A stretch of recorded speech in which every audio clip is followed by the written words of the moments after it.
అర్ధరాత్రిగా ఏ notice ఇవ్వకుండా మీరు ఎవరో తెలియకుండా నోటీస్ ఏం లేదా మీరు లోపలికి కేసుకురండి రాజలోకి కేసుకురండి మీరు ఎవరు అంటారు రాజలోకి కేసుకురండి కదండి. నోటీసు పంపిస్తే నేను హాస్పిటల్కి వెళ్ళి ట్రీట్మెంట్ చేసుకొని మీకు వస్తా అంతే సార్ మేము అరెస్ట్ చేస్తున్నాం సార్ మీరు కోఆపరేట్ చేయండి లేదంటే మీరు కంప్లైంట్ చేయాల్సి వస్తుంది అంతే మా డ్యూటీ చేతులు ఎక్కడ ఒకటి వినండి సార్ ఆపరేషన్ మా కోఆపరేషన్ చేయండి మీరు పేషెంట్ కూడా ఆపరేషన్ చేయాలి. పేషెంట్ ఫోన్ చేసి మీరే తీసుకున్నారండి మేము తీసుకున్నాం మీరు రండి మా ఇల్లు కూర్చోండి తీసి మీరు రండి ప్లీజ్ కోఆపరేట్ చేయండి చేపడతారండి మేడం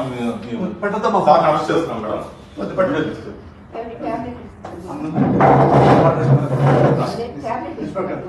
సార్ రండి సార్ మీ ట్యాబ్స్ అన్ని ఇవ్వండి మేడం మేడం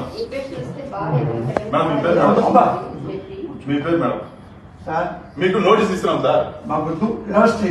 అరెస్ట్ చేస్తున్నాం నోటీస్ ఇస్తున్నాం నోటీస్ తీసుకోండి మేడం నోటీస్ తీసుకోండి మేడం తీసుకోండి మేడం మీరు అరెస్ట్ చేస్తున్నామని ఇన్ఫర్మేషన్ ఇస్తున్నాము మేము ఏం రౌడీ చేయలేదు సార్ అరెస్ట్ చేస్తున్నాము అంటున్నాము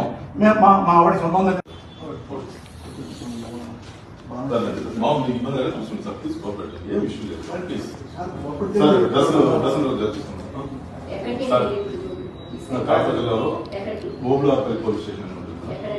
ఓబులార్పల్లి పోలీస్ స్టేషన్ ఇక్కడ మనమేజ్ తిరుపతి దగ్గర తిరుపతి నుంచి 100 కిలోమీటర్లు మేడం మీకు ఇంటిమేషన్ ఇస్తాం మేడం మీకు ఏ స్టేషన్ తీసుకుపోతున్నాం అని ఇస్తున్నాం మీ పేరు చెప్పండి మేడం అంటే మేడం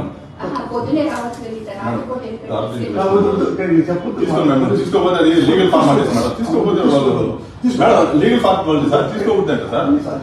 మేము అరెస్ట్ చేసిన విషయము మీ మిస్సెస్ గారికి మేడం గారికి మేము చెప్పాము మీ అబ్బాయికి చెప్పాము బాబు ఫోన్ పక్కన పెట్టుకున్నాం చెప్పండి ఫోన్ పక్కన పెట్టు అమ్మా అన్నం పెట్టామమ్మా కూర్చోండి సార్